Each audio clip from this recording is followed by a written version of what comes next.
that was the breakthrough moment. That film got picked up by NBC, and never before in anything that I had ever done it was all independent films, all hustle, all work, all film festivals. But the first time that NBC put a stamp of approval and broadcast my film on NBC.com, that was it just changed my life. It opened up tons of doors.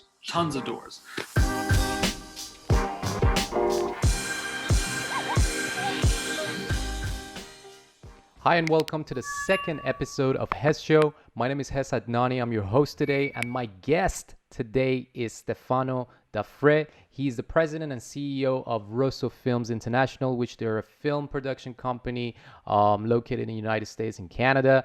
And his recent documentary called The Girl Who Cannot Speak was featured on NBC and MSNBC and got a lot of recognition and awards from different film festivals all over the world. And today we're going to find out about his life story and how he got here, where he is, and also we're going to talk about his filmmaking career and some topics about spirituality. So if you want to find out more about him, go to the description of this video, the bio. His bio is there. And with no further ado, let's get started. But before we get started, don't forget to like, comment, and subscribe to this channel and this video, because it's going to help me build my channel up faster. And let's get started. We have with us Mr. Stefano. Hi.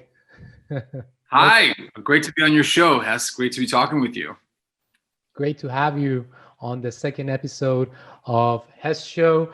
I know Stefano for several months. We met on the Clubhouse, and we were, I think, exchanging some conversation about consciousness and vibration and all that. Remember that group? Is it still going? I do.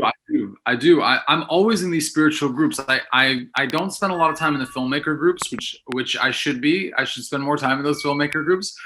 I'm only in a few of them, but then I always gravitate. My soul is pulling me into the spiritual groups, and conversations about what was your first sort of spiritual wake up call, or I like Scotty, who does has a group called Spiritual But Not Religious, which is a group I'm a part of. I think that was the group that we met. Yeah, that was a group that we met. And there's all the people that I met in that group for some reason I've kept in touch with, through social media or through, little messages here and there, and just good souls. I always felt really at home in that place. Me too. That's I feel exactly the same thing you just mentioned, that I need to be more into the marketeers group, but I get drawn to the spiritual group and hang out, let's say, electronically with them. And also the friends that I have locally that we go and hang out, they're all like into spiritual stuff, and like stuff that I post on Instagram, we have like discussions about it, and it's nice. It's awesome. It's like coming home, a lot of, I think for, maybe this is, I don't know if you feel this way, for the way that you feel for marketing in terms of the suits or the outer layers that we wear, but the outer layer that I wear as a filmmaker and doing making movies and doing television interviews, you're wearing a certain type of persona, and that's a good thing. It's not a bad thing. It's not. I don't knock it. I don't disparage it at all. But you need places where you can talk about what's beyond your career, what's beyond your life, what is really the essence of what moves you, why you're doing things, what inspires you, and why you think it's valuable that you're alive, and why we're interconnected. That's I think that informs all the art that I make in some way, shape, or form. And this topic is like because it stands in such a deep let's say a place, root of our being. You can relate it from any let's say industry or any region. You can relate to people through that base, which is awesome. And you get insights, you get stories, you get so many wonderful and eye-opening facts through other people. So, Stefano, please let our audience know who you are, introduce yourself. What do you do, man? Yeah, man. So I work as a filmmaker, mostly based in New York City. I work on narrative features and documentaries. Most recently, I had a documentary 2 years ago that was on NBC. And then right now, I have a documentary that's doing a lot of press called The Day I Had to Grow Up. And it's about youth activism in America. It follows the school shootings, primarily focused on Parkland. We have somebody whose best friend was killed in Parkland, was a student of the Parkland school shooting. So obviously very heavy kind of topic stuff. We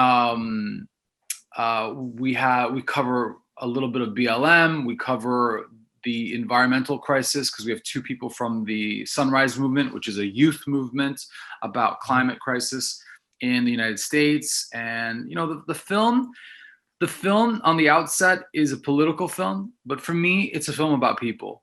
When I think of the day I had to grow up and that documentary, it's a film about 6 kids, growing up in this world, and all have a different perspective, different point of view, all still need to grow up, are looking to become adults and taking action in the world to affect change and to make sense of the world. So I like stories like that. I like, I don't like agenda films. I like documentaries that really go into people's stories, because people have, 100, maybe 1,000 stories inside of them of what their hero's journey is.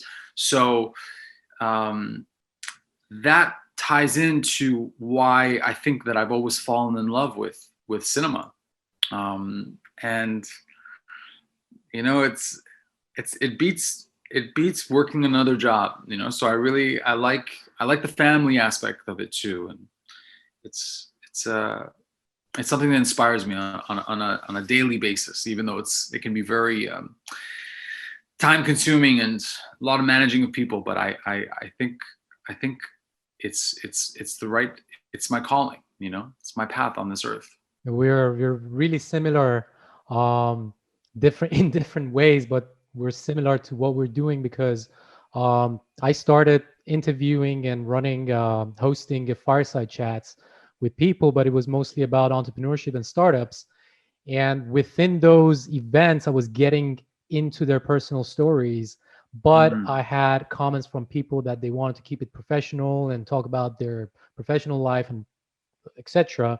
So that's why I started this show. The main theme of this show is the hero's journey, as I emailed you before. And I love hearing other people's story of how they got started and how they progressed in life and what challenges they had and how they overcame those challenges and all those beautiful topics, because those are the topics that grab my attention. Those are the one that I keep me quiet, and then I just listen to those stories, and I enjoy it, and I learn from them. That's why we're doing this right now. Both of us, the hero's journey is so important, because we all have to break free from what we know to having the courage to what we want to become. And how that process takes a long time, and the little pieces of information and the knowledge that you're gathering along the way, and also the idea that there's something bigger than you. This is such an important idea, this idea that we're threads in a very big tapestry, and we're just these threads that are interwoven in a very big idea. And I think it's fundamental to believe that you belong in this universe. And I think that's, it's a testament to you also with this show, that people want to talk to you, they want to share their stories with you, because in a professional setting, if it's only professional, usually you don't cross that barrier. You don't people, but if you give them the opportunity, they will share. It's just not always encouraged by others. So it's a testament to you, Hess. That's why I'm here. Just bear it out, baby. Bear it all out. Let's talk about your your journey, because this episode is all about you. So before, tell me, like, how did you get started with your journey? At what age did you start thinking about films? And at what age did you start your journey? I would say really early on. I would say 13, 14, 15. I was working in theater. I was doing a lot of acting, and I spent, in fact, many, many, many years of my life going to acting conservatories, theater schools. I grew up. I had Italian parents. My mother tongue was Italian from my parents.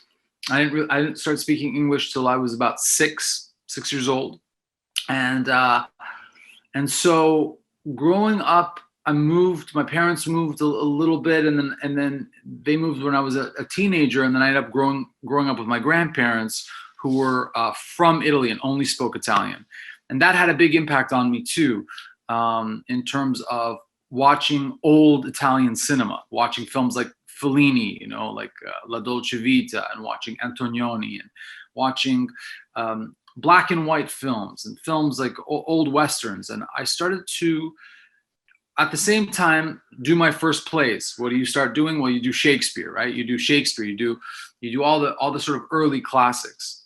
Mm-hmm. But I had one issue, is that when I was acting, I was using it in a way to become more a version of myself, because at the time, maybe it was all the carbs and all the Italian food, I was very heavy. I weighed maybe 225, maybe 230 pounds when I was 16 years old. So I spent a lot of my life, my early life, as an observer. I would watch, because when you're young and you want to belong, you sometimes, if you don't have that confidence, and I only had that confidence later when I went to college, and I was 17, and I lost a lot of weight, and I started to run track, and I started to do, bicycling a lot. But before then, I was an observer, and I think that was probably the first lesson of a filmmaker, is to watch, really pay attention, really, almost loving life, but feeling, in a way, it's a common story. It's a common story of filmmakers who kind of grow up maybe a little bit of outsiders, and they're watching the world that they want to belong in, and I think that adds to their compassion of the people that they're filming about, or actors, or in the main characters. That was my story, really, that beginning of being overweight, being an observer. And it wasn't until later that I moved to New York around in my 20s, early 20s. I've lived most of my life in New York City for 15 years. But when I was 20 and I moved, that's when I went to film school, and I started to really take my career more seriously, and just, like everybody else, fumbling through the camera, taking different jobs. But the beginning observations that I learned, particularly when I was uncomfortable, before I developed the courage to, meet girls and start dating and lose 65 pounds, it'll change your life. People will treat you differently. They'll look at you differently. They'll look at you as being, handsome or charming or whatever. But when you're heavy, you don't get the benefit of the doubt necessarily, and people don't look at you in the same way. So, I was very aware of how aesthetics change perception, and that led me to a lot of developments of my own, my own art, and my own ideas of also how I was turned on to spirituality, because anybody who meditates frequently, anybody who's taken psychedelics or ayahuasca, right, LSD, psilocybin, knows that the world, there's a thin veil in the world, and you want to sort of see how to integrate those two worlds, the spiritual world, the physical realm. And these are my teachers. This is why I'm here. We all have come in through different paths, but we're all here. So I really believe that fundamentally. Again, we have another similarity because that's how I felt when I was growing up. Because um, I emigrated to where I am right now in Cyprus, and when I did that, I didn't know the language, and I went straight to high school. So for the first year of high school, I was just struggling with the language, and then I learned the language. But there was another language here, which is Greek. So people here Mm. talk English and Greek. So I just got the hold of English, and I couldn't talk Greek. So I was always, you know, an observer, as how you said it. I was always um, listening and looking and observing other people's behaviors, and that's why right now and from the years before that I started in the spiritual journey, um, I took those knowledge and I brought it with me, all those things that I've seen, and I'm trying to make a sense of it. I'm trying to understand it. And now I'm trying to see, okay, connecting the dots here and see like, okay, because of this happens. This is because of that. I love psychology. I love observing people now. Before I used to not like it. I used to be like, you know, as it wasn't a choice, it was just I had to be like that. But right now I just love observing when two people talk to each other. I just observe it and see, different people's reaction to each other. It's beautiful. It's amazing. So I love I love the Cyprus story, by the way. I love that idea of having to integrate to belong, right? Or and to learn how people are what they're doing and learn about people because you want to participate. You want to we all want to participate in and have friends and be in this, so that's good on, that's a lot of courage. So that's a beautiful. I've never been to Cyprus, but I've you really should wanted come to come. here. It's I a really very want to. it's a tropical island in the middle of the Mediterranean Sea. And it's Yeah. beautiful here, man. We've got beautiful beaches. So let's go back to, let's say, when you were 18, 19, and you were doing your acting, you were into films. What was your desire? What was your main goal when you were younger? What did you want to do in life? And is that goal the same as the goal that you have right now, or things have changed? It's a very good question. My desire when I was 18, 19 was to become an actor, to become a full actor, and I guess I felt that acting was a way to experience a lot of life in a short period of time because you could inhabit these stories of people's lives, people going through a divorce, people being a single parent, people falling in love over and over again, let's say 8 times a week in a show. And I was attracted to that on an emotional level. I was really attracted to the idea of, because I think psychologically, I think you have to keep in mind, if you spend a lot of your adolescence observing, you want to catch up, I think that I felt the same way about love in my life too. I wanted I started dating a lot. And during that time, in that process of meeting a lot of different girls and different people that I was, that turned me on to new things, who were dancers and painters and singers, people who had different artists. I think my desire has always been the same, is to really be driven fundamentally by creating art. The difference is, when I was younger, I never saw the possibility of being a filmmaker. I never understood how the pieces of how all the departments come together. I didn't understand how much involvement was involved in scoring a film and hiring, a musical composer, and then also working with your editor. Also running the camera and doing lens tests for the cameras that I'm using, and lighting a room. How is this room going to be lit? Where is the amber going to come from? What is the significance of color? And I think that the development of the desire that I had as a kid just grew, but the foundations of that desire was the same artistic thing. It hasn't changed in 20 years. And in which age did you take that journey seriously, like professionally?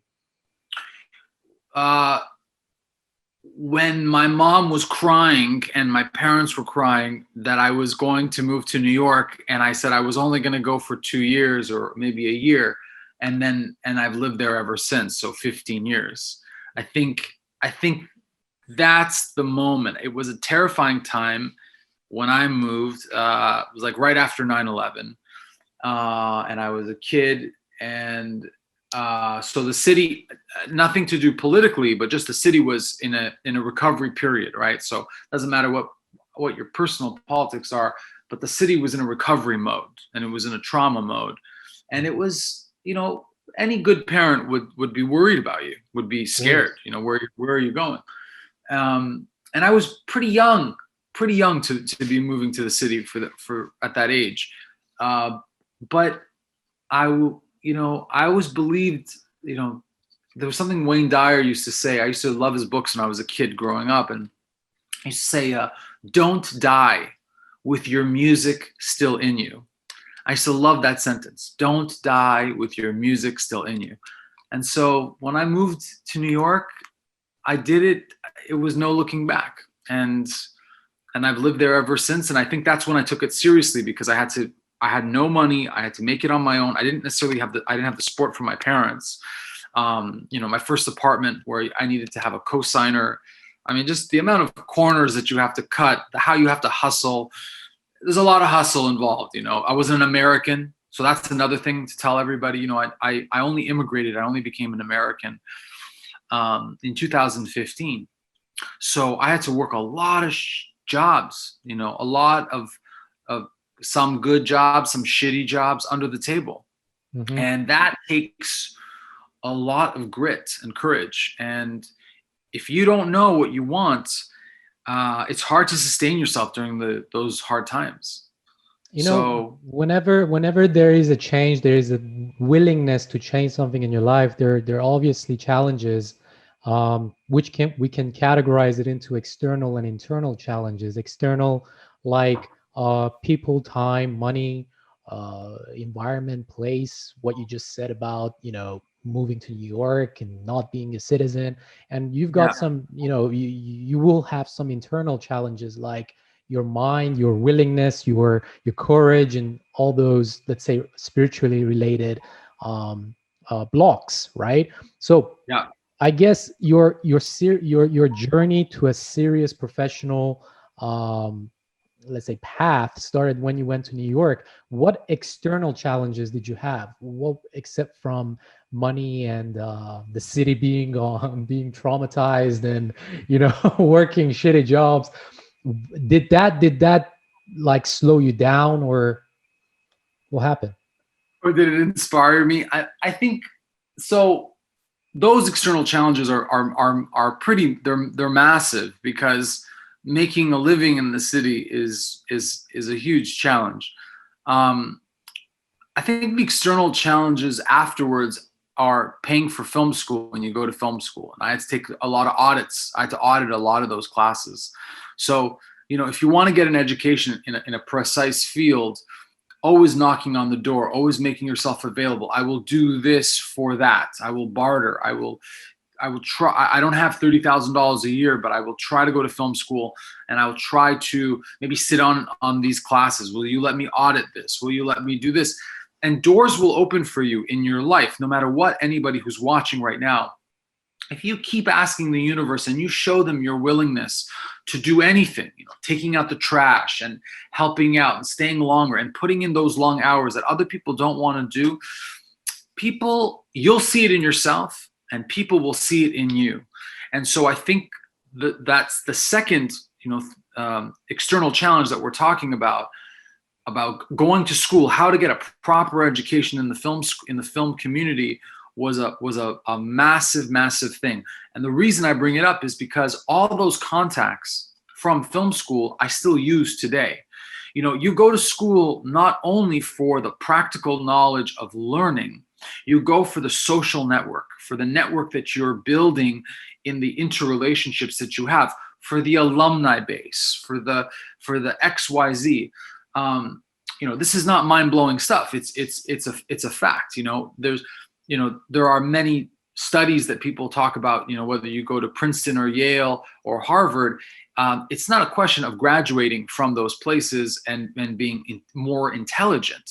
It's just you're opening up an alumni base to people that can open doors for you. I think that had a huge impact to me. And I want to tie this in to spiritual friends. I think that if you don't have the Harvard and the Yales in your life, then the people that you meet who see the world in the same way as you, that becomes your family. And I think that places like Clubhouse, places like film sets, meeting up people with like-minded ideas become your alumni base. And that's important to hold on to those people, because those people become a sort of external family. And as creatures, at least me being a very extroverted person, I desperately need that in my life. I desperately need people that we're all helping each other out. I like to, if I can do something for someone in a film festival or get them in or help them with some sales or distribution, I believe in that just for the sake of doing it, just because if the time is available and I can do it, just because I can do it. And it's because it's been done to me also. People have helped me out of their own heart. So pulling that forward. And then after that, once you get out of school, do you have any internal challenges? Let's say I give you an example of some stuff that still happens to me here now and then. Like sometimes things get tough, and then you need to keep your mental power and you need to keep your game up to a level that you are willing to take an action. And it takes a lot of, let's say, mind and internal energy to stay on your path and not just say like, oh, that's just too difficult, I'm not going to do it, I'm not going to manage. Did you have any of those challenges? And if you had, how did you overcome those challenges?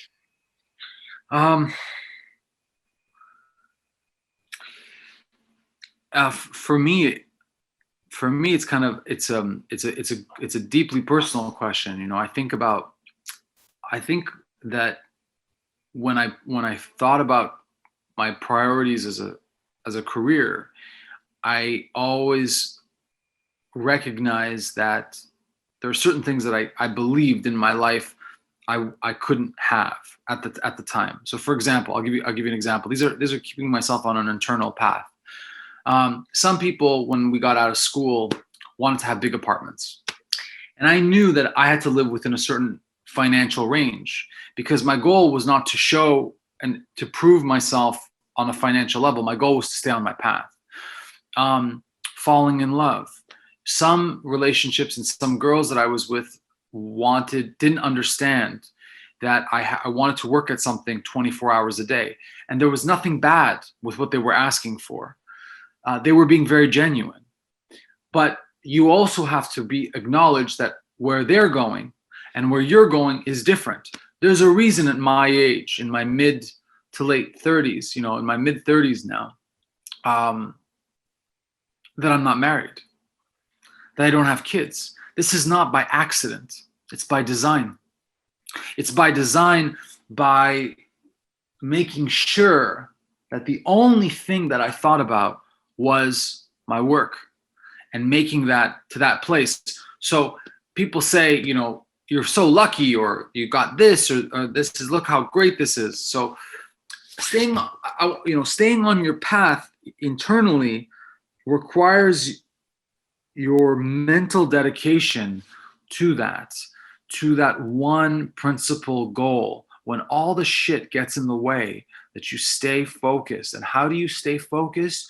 You keep remembering why you fell in love with that idea in the first place and why you belong. What is your purpose of being here on the earth? Getting clear. Why am I here? What do I have to contribute to this universe? What do I have? If you really believe that, even if you don't tell anybody, and you just know it for yourself, that will keep you going. It's been stronger for me than any psilocybin, any meditation, any ayahuasca ceremony I've ever had. Knowing why I'm here has kept me going, and that's kept me on the path internally. That's what I really believe. I'm speechless. I'm really Wow. speechless. Like from what you said right now, you actually answered some personal questions I had in my mind that's been there for a couple of weeks because, things are getting a bit tougher now and I need to overcome them. But you're absolutely right. It's the purpose, is the main purpose that you set from before, from beginning, and staying on that path and not drifting away. Yes, sometimes you need to pivot into, let's say, mini purposes, but the main one that you set in life stays, there, and that's your beacon of light that you move towards. That was awesome, man. You gave me goosebumps.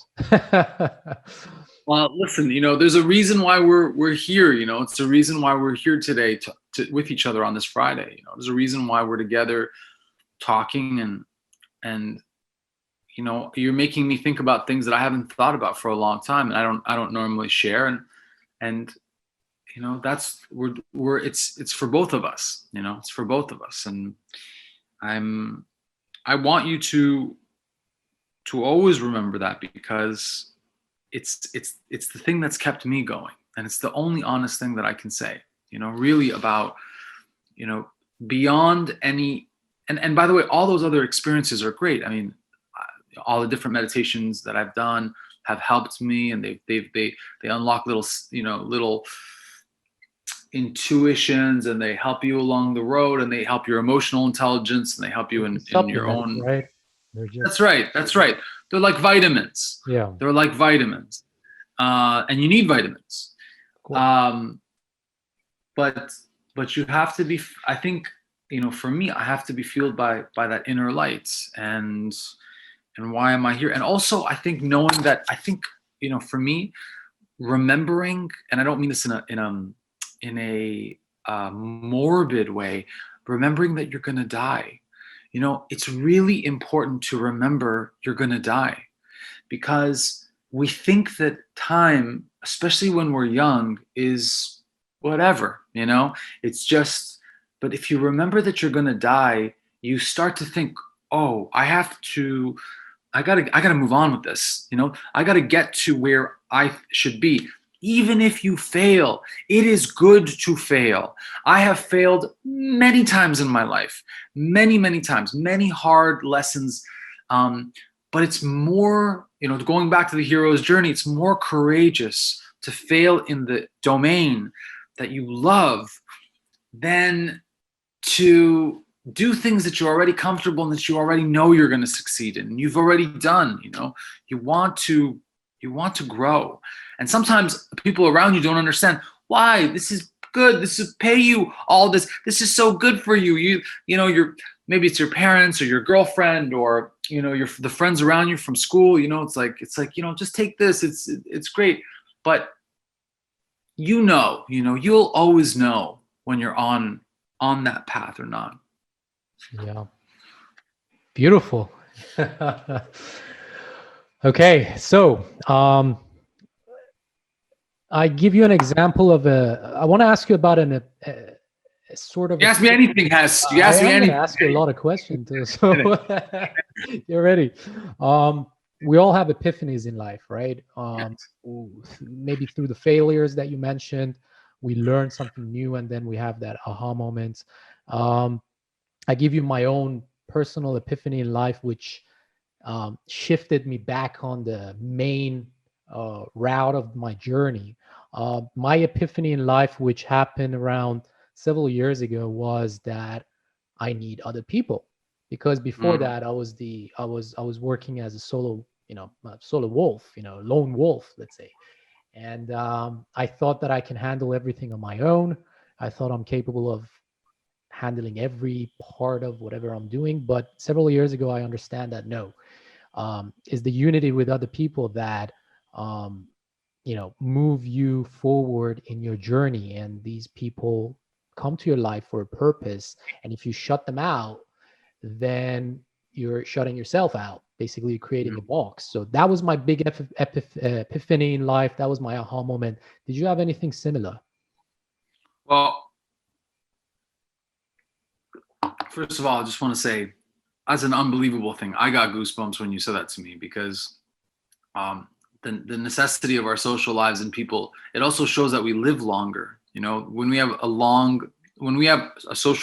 we have people around us, we actually live a little bit longer. So people who are a bit more social tend to live longer lives. And I think the idea of that being tied into longevity blows my mind, because it's meant to say that human beings are meant to be social creatures. So I love that story. The second, what would be an epiphany that I had? I think that one of the biggest epiphanies that I've ever had was the experience of probably the first religious experience I had on psilocybin. You know, knowing that I could be in a room with God, or be in a room with Christ, or be in a room with Buddha, but I could only stay for 2 hours. And once the high was done, I was kicked out of the room. I think that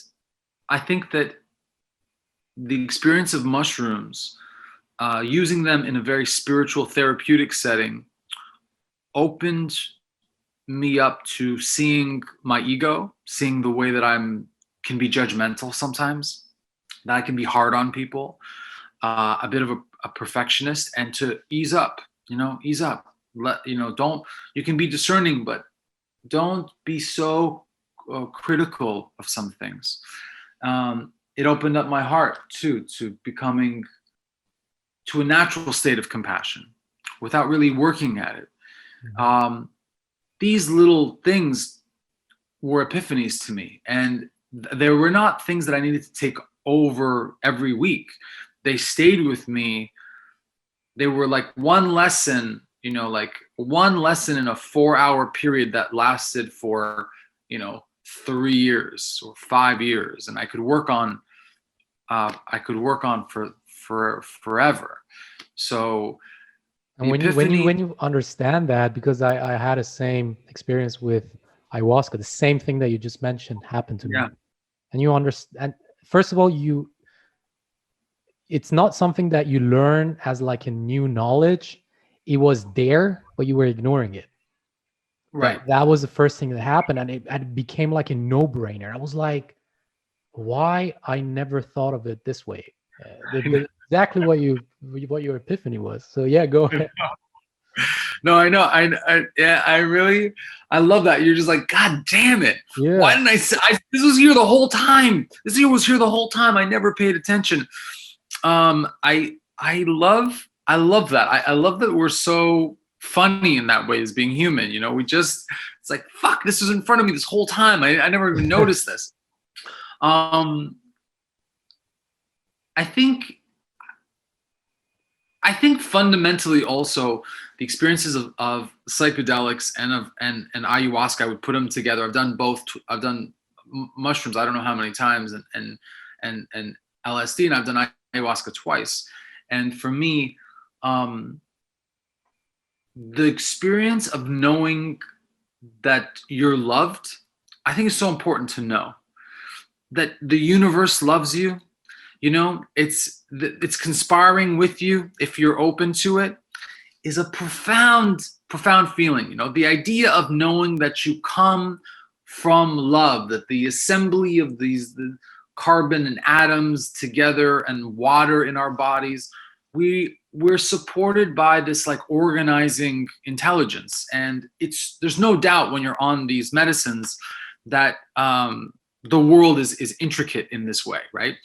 And that's an epiphany, because that just to know that you're loved with all the trauma in our world and the conflict and the grief, the wars, the different cultures, the different reasons for us not to get along because of our religion, because of our skin color, because of the different politics that we have.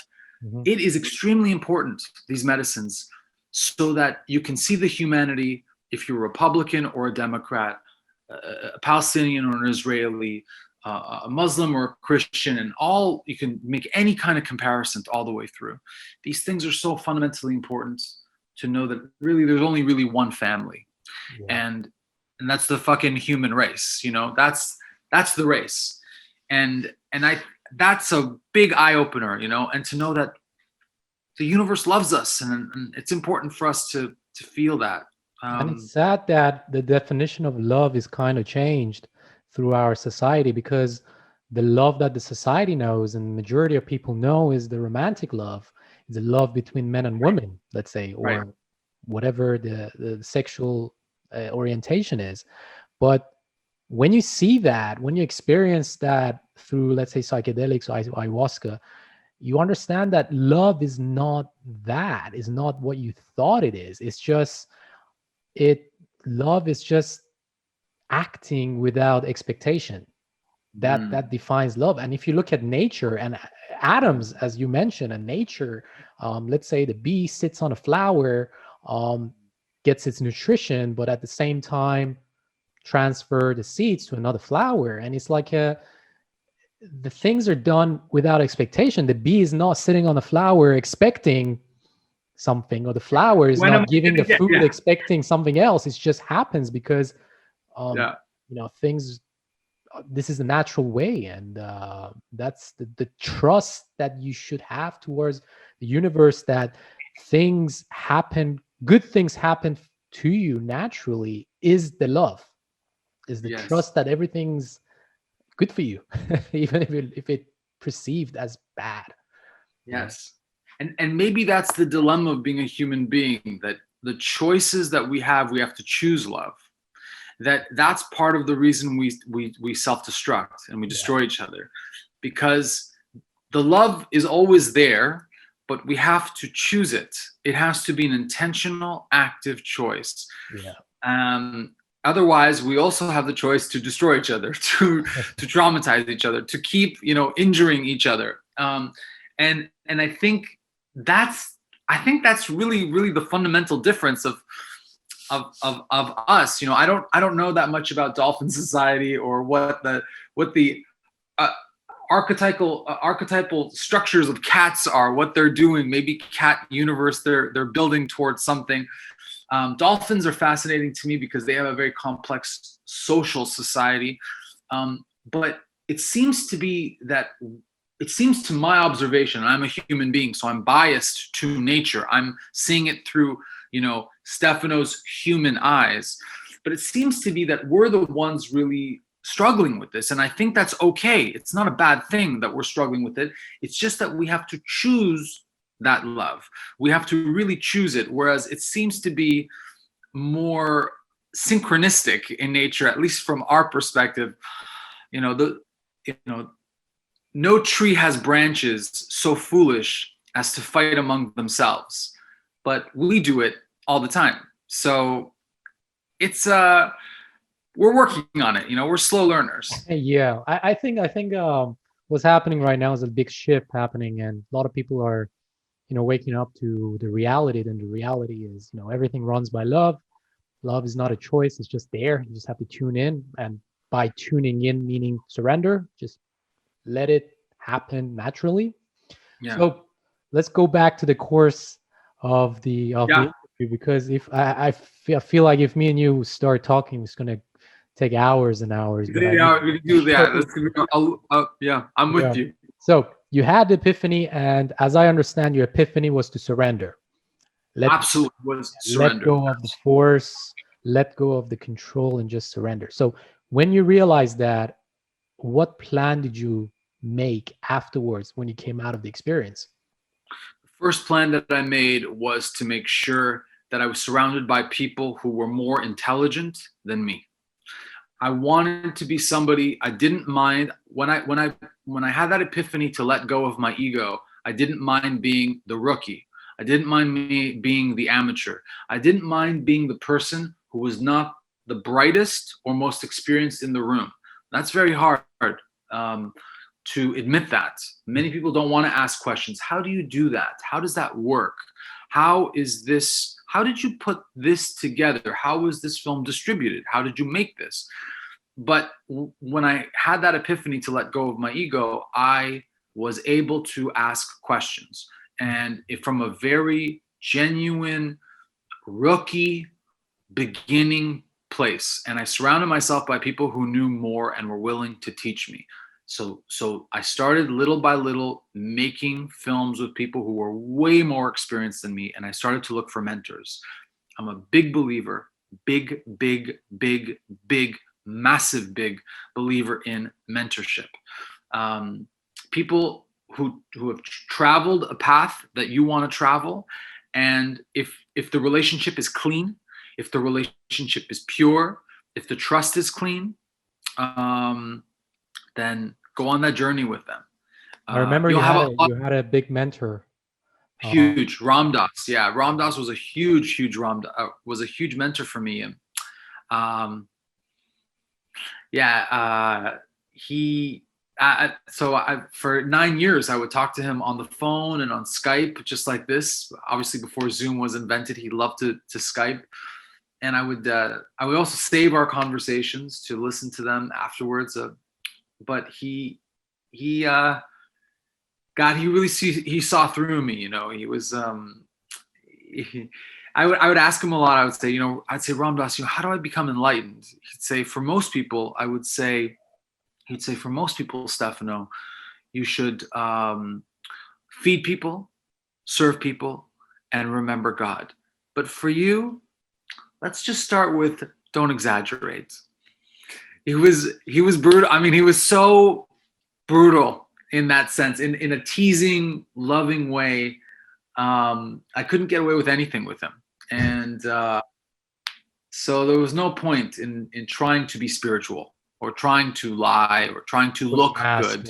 Yeah. I couldn't do it. He'd end up figuring it out in the end. And it was a waste of both of our time, So my humanity, I think, came out a bit more. And he was a massive teacher to me, massive, because he never asked me for anything. He never, all those years and all those conversations, there's no money. I couldn't give him anything. I couldn't, and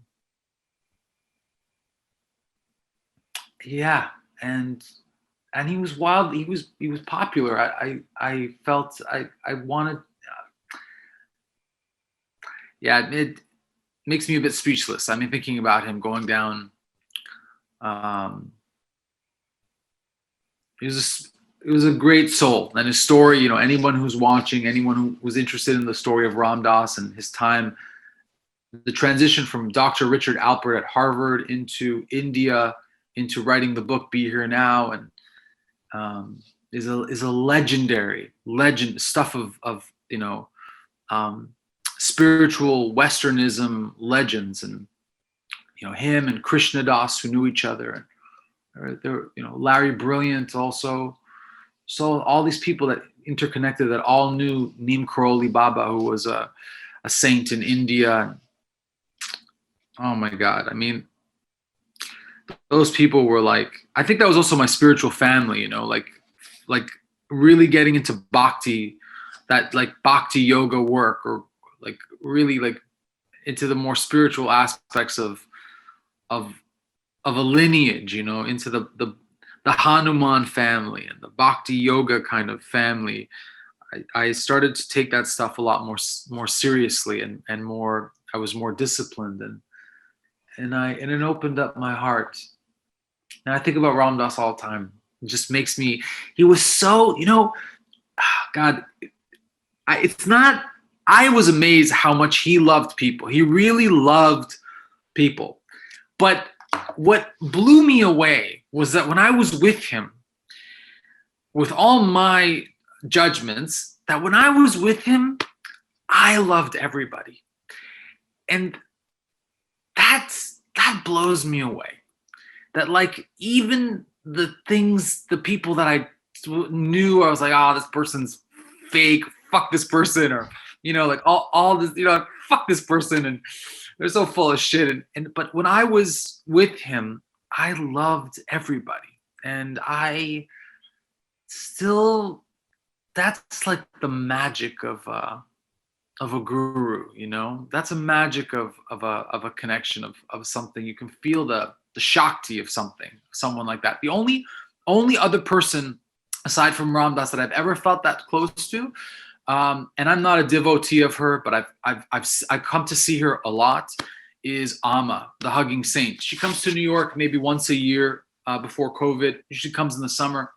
She's a female hugging saint, pretty famous, and I can feel the Shakti in Amma. You know, she's got a lot of that love, and it's the only 2 times I've ever really felt that from a guru. I haven't had that experience yet, and I'm looking forward because I feel like spiritual mentors are a living evidence of what you could be. When that is right in front of you, first of all, because it's the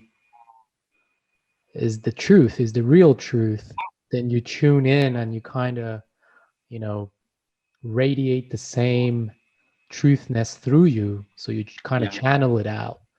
And also, most probably, because I haven't experienced it, I can't really tell what it is, but I can assume that any point of your life, anytime you can just anchor to that moment and, you know, bounce back to that mental state that you were when you were with him. And get a reminder of the truth. And okay. Let's roll back a bit to your film career and journey. Yep. And even if you want, you can, now that we divided the path into 2, because you had a spiritual journey and you had a film journey, so you could answer any of these questions from any of the 2 paths. You know, sometimes when we try to do something and we grind and hustle, things don't work, we fail, we try again, we fail, try again, and then we hit that first success, and you just go like, finally, you know, I can take a breath, that something worked out. Did you have that moment in your life? Absolutely. I know exactly. I'm following you on this path, and I know exactly where you're going to sit, where you're going, and I will tell you exactly. This is the moment that I thought of right away. 2017, I shot a film with my partner. So me and Laura are like best friends. Laura Pellegrini is an incredible filmmaker, and I met her. She was a filmmaker before I started making films, and part of the part where we were saying surrounding yourself by really smart people is putting away your ego to work as a team. And I like that. I like directing films as a team. And we've worked together for 8 years, owning a company, co-owners of a company, and we direct all our films together, whether it's a narrative, feature film, documentary, short film, experimental film. Laura had worked in a women's shelter in Westchester with women that were sexually abused. And this was around the time of 2017. And we were meeting women. The universe was sending us people who wanted to be interviewed. And we ended up directing a film together called The Girl Who Cannot Speak. Because one of the girls in the film who doesn't speak is underage. It's a long story, and I'm not going to bore you with the details about this experience, but the film is very good. And what happened was, with the film, that was the breakthrough moment. That film got picked up by NBC, and never before in anything that I had ever done it was all independent films, all hustle, all work, all film festivals. But the first time that NBC put a stamp of approval and broadcast my film on NBC.com, that was, it just changed my life. It opened up tons of doors. The first time I was ever on MSNBC as a guest on a show. It was the first time that, you know, the American Film Institute had said yes to the film, you know, so AFI. And ironically, you know, as the irony of the universe would be, it was the first documentary I ever shot. So maybe from all my years of doing regular narrative films or experimental films, I'm trying this one domain of a documentary, totally not knowing what the rules are, free, and just following, your internal instincts and having smart people around you and a great partner and a strong work ethic. That film broke through. It just smashed through the wall. So NBC was the biggest thing. 2018, that was really the beginning of a real professional career, I would say. That's awesome, and I'm glad that happened to you. It's you Yeah. must have been like losing your mind. Were you expecting it, or it just came out of nowhere? No, it just came. I mean, it just came out of nowhere. We were submitting to a lot of places, a lot of festivals, but I have to really thank the American Film Institute, because the American Film Institute saw the film. They're like, "Yo, this movie, it doesn't look like a regular documentary that's like shaky and narrative, shaky and like more gritty. It looks like a cinema movie. It looks like there's because I spent a lot of time on the colors and the design and the production design, but I used all the qualities that I learned, that I loved in film school, into a documentary format. And the stories were powerful. You need a little bit of luck. We were making a film that was at the right moment of the political zeitgeist. And so you're merging hard work, time, a little bit of luck, and you guys are trying to meet, right? You're just trying to meet, and that's what you want, is that you're just meeting in the middle at that point. So that had a profound change in my professional career.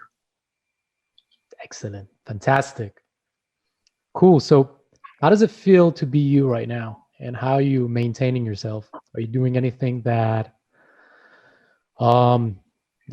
keep you, any like spiritual practices and anything that you feel like plays a huge role in keeping you in your path? And plus, how does it feel? So to feel me feels passionate, inspired, integrity, authentic, messy,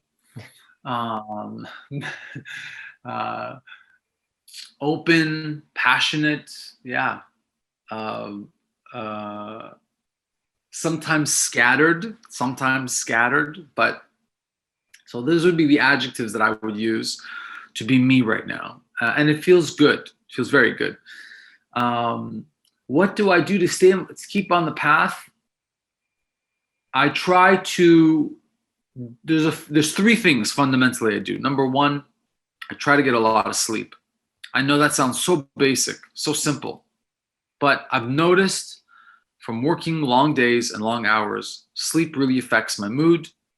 It really affects my sharpness. It affects my ability to give, to be charming, to listen, and I want to be a receptive person. So the more I can sleep and have good quality sleep is huge. Number two, diet. I eat a clean diet. I'm not an ideologue. I'm not an anti-meat. I'm not a pro-vegan. Most of my diet is a vegetarian diet. I eat fish sometimes. I don't eat a lot of red meat. I know friends that are paleo. I know people that are vegans.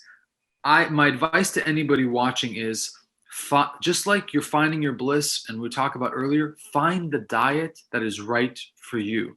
Try lots of things. Your body will tell you if you feel good or if you feel like shit. You listen to yourself. Listen to your own instincts of, hey, oh my God, you know what? Eating fruits in the morning, this makes me feel good. I don't need a breakfast. I can just have tea. Listen to your body of what you want. Stay away from sugars. I really try to cut out sugars unless they come from fruits. Those things really keep me, because that's like that's what you're running the car on. It's the engine. You're putting fuel into the engine, into the gas tank. So that's number three. That's number two. The third thing I would say is be open to mystical experiences. Be open to miracles. I'm always looking in my life for miracles. I have no problems believing in miracles, little miracles. I'm not talking about, Moses parting the Red Sea, or Jesus turning water into wine. Although maybe that's great. Maybe even, some people are at the level where they can astral project, but I believe in little miracles. I have had experiences with telepathy, maybe 4, 5, 6 times in my life, only on psilocybin, but I've been in very contained situations with friends of mine who have lost parents, where I've been completely silent and been with them and peeled back through the veil. Why? I don't know. Maybe it's a question of being quiet in your mind. Maybe it's a question of a combination of things. But being open to miracles is fundamental to staying on the path. And that's what I believe in. Little miracles, if you could find them every day, they incentivize you to look for them even more. I feel you. It's like someone's talking through my brain, because sleep, I'm opposite than what you said. I sleep a lot. So for me, I got control of my life when I control my sleep. Food, when I went on keto, cut down carbs, that's when I, got my energy back. A lot of my joint pains went away. And now I don't know, for some reason meat doesn't taste good, so I'm cutting that out a little bit, and trying a lot of new vegetarian meals. And miracles for me is like, and it's a different word to say, but it's very similar to miracles, is curiosity. So when you're curious, then you're open to miracles. Your soul doesn't reject things that don't make sense. You're curious about what is that thing happening, and you give all the possibilities that that thing could be anything. So that I would it makes sense. It's very similar. So I asked this question from my last guest, and I'm going to ask you this question. Also, I came up with another question when I was in the shower before I get ready for the show, so I'm going to ask that later. So let's keep the answers short. If you could send a tweet to your old self, what would it be? And the reason why I say tweet, it has limited words. What would you say to yourself when you were 18, 19? Work harder. Don't spend so much time chasing girls. Okay, and that's the truth. It is. Work harder. Don't spend so much time. Don't. You'll be able to date later. Just work harder. Work a little bit harder. All right. And my other question that I came up was, if right now you had a superpower that you could change one thing in the world, and you have a token of only one thing, what would that be? Is it a thought? Do you want me to think about it, or is it instinctive, just the first thing on my mind? I have one that has come straight out of my mind that I already know. That one. I think I care about that. That one. Get rid of plastics out of the ocean. I think about it all the time. Plastics out of the ocean. For me, it's. I have such a love and a reverence for the water, for the sea, for the oceans, for wildlife. We talked a little bit about dolphins before. I don't know why, it makes me cry. I'd get plastics out of the ocean, clean up the ocean. Cool. I actually, this interview is really it's weird, because a lot of things that you say is happening right now, because I contacted a group which they clean up neighborhoods last week, and I'm gonna meet with them next weekend to either clean a beach or forest or something, and getting into that mood of taking care of our planet. And it's sad that I came to this conclusion so late. but Hess, you're here. I mean, you're doing it, and cleaning up is beautiful. I mean, picking up little things, glass, neighborhood, in different, in sand, and picking up, I go around sometimes there's fast food and garbage of cans and stuff. And I just, I feel better. I don't need to tell anybody about it. I rarely talk about it. Rarely talk about it, because it's not really a topic that comes up at a dinner party, like, oh, what were you doing today? I was just cleaning up, I was cleaning up like McDonald's trash on the, but I just can't, there's no reason why we need to live. Yeah, it makes me feel good to clean up. Yep, I agree with that. And let me know how that program grows. Yeah, I want to see pictures, the before and after. There will be pictures, because they're trying to promote that all over the island, and there will be pictures. But it's like, I don't know, when I do clean up when I see trash. I'm not saying I didn't, but I never dedicated a day, let's say, to do that. But when I do clean up some trash on the beach or whatever, I just feel like, I don't know, I look at the place that is clean now and is natural, and it just looks good. It glows. Yeah, it glows. It glows. It glows. I feel the same way.